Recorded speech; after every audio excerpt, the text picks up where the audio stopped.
नेमकं कुंभकर्णाचं health drink काय होतं हे जर तुम्हाला जाणून घ्यायचं असेल तर त्याकरता तुम्हाला पुस्तक वाचणं गरजेचं आहे.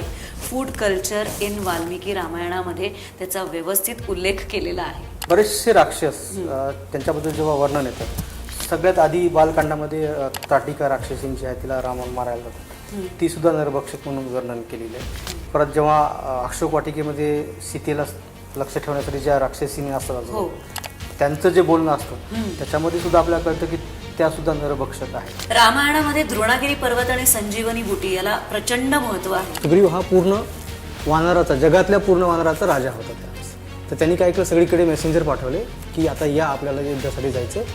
तर पूर्ण जगातून वानर यायला लागले, येत होते. तर त्यावेळेस त्यांनी प्रत्येक वेळेस येताना काय केलं, आपण जसं कुठे जाताना गिफ्ट वगैरे घेऊन जातो, तर प्रत्येक वानर टोळींनी त्यांच्या एरियामध्ये जे काही चांगले फळं असायचे, जे काही चांगले जडीबुटी औषधं वगैरे ज्या गोष्टी सगळे घेऊन आली, असं वाल्मिकी स्वतः आले.